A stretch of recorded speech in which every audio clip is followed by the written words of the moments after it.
We cannot let the fate of 120 million people into a handful of experts. But having said that, we will always welcome well-meaning actors, but not those who already made the decision to condemn and censor and put us to death. Later in the show, the Ethiopia peace talks in South Africa between the Ethiopian government and rebels from Tigray have been extended. What may that mean, and how will U.S. officials attempt to force their interest in the Horn of Africa? We'll speak with a professor from Tigray, Ethiopia, about possible sanctions and why the rebels are bad for the entire country. I mean, let's first talk about what you're seeing with these talks. I mean, we're not seeing much, right? But what we do know are there's no agreement that they've come to, and in public we see the kind of rhetoric that the West, through the State Department, is spitting out, and it looks very much like what the TPLF leadership that's still online, like the Professor Kindea, who acts as a sort of spokesperson for that region as part of the Tigray External Affairs Office. They are essentially calling for hostilities to stop, for unhindered humanitarian aid access, which on the surface, doesn't seem like a big deal, but this is what the Ethiopian government has offered and has done several times after declaring a ceasefire unilaterally, and 2 times outside of the initial start of the war, the TPLF has gone on the offensive and broken the humanitarian ceasefire. So first, let's talk about what we think the TPLF wants, and then let's talk about what the West wants in all this. Great. What's very interesting, I think, in the discussion regarding the negotiations that are happening in South Africa, there's some mixed feelings, right? On one level, there's a feeling that these are talks. In fact, the Ethiopian government should not give recognition to a group, a rebel group, that is formally designated as a terrorist organization. And so the fact that the Ethiopian government is sitting across from such a group is giving recognition. And so some individuals, some groups have issues with that. And there are those, for instance, that also think that negotiations in themselves and the possibility of resolving this conflict through negotiations is worth it. What I'd like to do, before we go into the details, is actually recognize that the fact that Ethiopia is in the driver's seat in terms of the Ethiopian government, and that the fact that we have a negotiation is quite remarkable. And I want you to think of it in the context of another African country, Libya, in 2011, that faced a similar type of internal conflict. And this internal conflict required then an international intervention. The Ethiopian conflict is not an internal conflict, it's an internationalized conflict that involves Western powers and that are party to the conflict as well. So they're both talking and part of the negotiation, but they're also on the side, in the case of Ethiopia, on the rebel side. And they've been working with the rebels from the very beginning of this conflict in 2020 of November 4, when it started, when the TPLF actually attacked the northern command of the Ethiopian military. So what's very interesting is in the case of Libya, there's a lesson to be learned, which was that this is an African country with the highest human development. It was the most developed country in Africa in terms of human development index. There was an internal conflict, and some of the rebels were calling for intervention. And so the West, particularly Obama, of course, President Obama at that time, Hillary Clinton, David Cameron of England, and of course, Nicolas Sarkozy of France, led a NATO campaign through the UN system, particularly UN Security Resolution, I believe is 1973, which was meant to protect civilians. So this is the central issue about human rights and how it's used. And the purpose was to protect civilians. NATO engaged in a massive bombing, about 26,000 sorties over Libya, where thousands of civilians were killed. The Libyan state was destroyed. And on October 20, 2011, an African head of state, Muammar Gaddafi, was killed, was assassinated by NATO. So when we look at the context today in Ethiopia, a regime change agenda has been stopped. the head of state of another African country is not being assassinated. Secondarily, the lesson from Libya was that the African Union, led by three former heads of state, had a delegation to try to mediate the Libyan conflict in 2011. NATO, using the UN Security Council resolution, actually stopped the African Union from stopping the conflict and beginning negotiations. So negotiations was not allowed by NATO. They preferred war, particularly because the side that they were helping, the rebels, were actually most likely going to win because they had an air force and NATO was their air force. So negotiations was not allowed. The African Union was sidelined. The current case in terms of Ethiopia, Ethiopia has been very dogged. The Ethiopian government has been very dogged. African problems have to be solved by Africans. The African Union, as an institution, has a very key and central role to play in mediating any type of conflict. So the African Union is the key mediating agent. We have negotiations, and a regime change agenda was stopped, right? And lastly, I think this is the role that media have played very critically.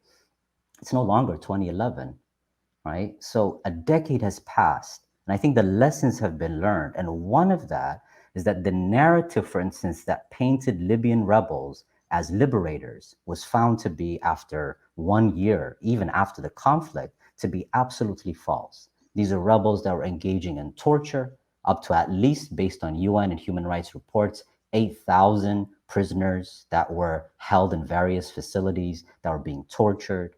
You had ethnic cleansing of Black Libyans, about 30,000 of them, on and on and on, the human rights violations of these so-called freedom fighters. What we've had since the beginning of this conflict was a very concerted narrative, particularly through mainstream media in the West, to paint the TPLF as an underdog. In fact, to make this conflict a conflict between the government and a people, the people of Tigray, which is an absolute absurdity. The people of Tigray are part of Ethiopia. The Ethiopian government has a responsibility to the people of Tigray to make sure that they have the same rights as other Ethiopians. This conflict was one that was started by the TPLF. And so I think the media has played a very important role, the alternative media, of which you are part of that alternative media, to create a corrective, to specifically attack this misinformation campaign. So I think the negotiations, we should look at them as a significant marker in showing us that the times have changed. This perhaps outcome would have not been the case if it was 10 years ago. So at an international level, you may recognize that the UN is no longer easily being used as a tool by which intervention can occur in places like Ethiopia, using human rights as an excuse. You've had lessons that were learned from many actors, including members of the Security Council, such as China or Russia, who looked at the event of Libya as a betrayal, because UN Security Council Resolution 1973 allowed NATO, even at that time, only to protect civilians, to control the airspace, and to allow then negotiations to occur. That was a betrayal. So there are many actors that are very critical also in this moment that have learned from the lesson of Libya. So when we go back to the negotiations, it's very interesting because on the ground, we have events taking their own course. And for those that may not know, the rebels were actually a ruling government within Ethiopia. They themselves were at this particular type of moment in 1991. They were in the outskirts of Addis Ababa. When they were a rebel movement coming to Addis Ababa, all the lands that were there, that they were following and going through, many of the people, Ethiopians in Amara sort of province today, Gojam, Gondar, Wallo, etc., were very welcoming, were very supportive, because the central government at that time had lost legitimacy and lost favor with the Ethiopian people. But they nevertheless were negotiating in 1991 in the London conference. And the United States was the key interlocutor, not the African Union. And Herman Cohen was the relevant person at that time, part of this negotiation process. And the Ethiopian government delegation as they're negotiating, there was facts on the ground. And facts on the ground was that the rebels had decided with the, or if you will, the Americans had suggested that the rebels, let's just put it lightly, enter Addis Ababa. So facts on the ground had changed the reality, and the Ethiopian delegation team was told, negotiations for what? The game is over. So we're left with an interesting sort of context here. 70%, 80% of the Ethiopian province of Tigray is under the authority of the Ethiopian military, Ethiopian authorities. The one that is remaining is primarily the capital city, but the capital city is remaining simply because the political decision has been made to leave it alone while the airport and relevant infrastructure is under the Ethiopian authorities. Now, why that's the case? Perhaps it gives it a little bit of wiggle room for the Ethiopian government to perhaps gives it some, let's say, leverage and wiggle room. So it's an interesting scenario that we see. So on the ground, the Ethiopian government and the Ethiopian military is actually creating facts on the ground. In the negotiations, it's very interesting.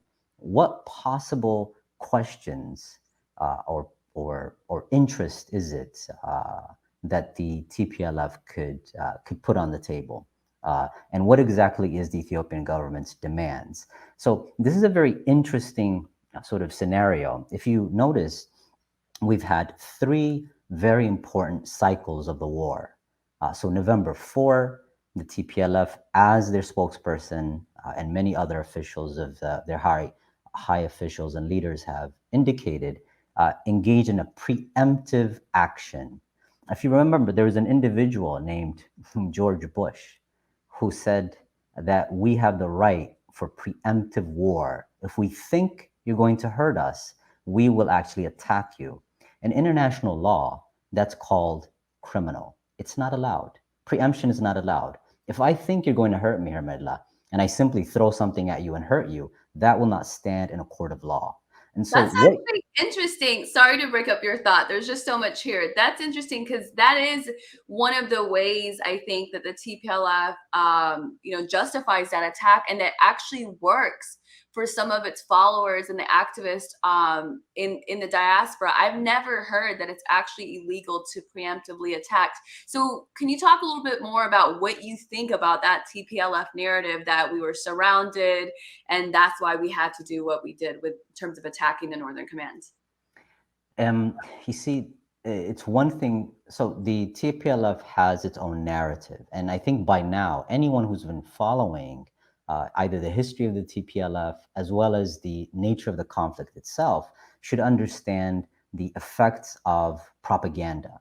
So we're not dealing here with a true expression of something that is going on, but rather an attempt to paint an action as legitimate for their followers or those that are their supporters, and also as a way to allow their supporters, international supporters, to actually not call them out on it.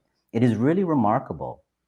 If you really think about it, November 4th, no European country or the European Union, and certainly not the United States, has called the TPLF on this act.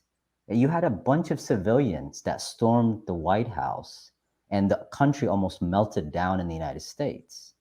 Now you have a well-organized group, well-funded group, that its stated objective is regime change through the gun, right? Unconstitutional, the most anti-democratic act you can take.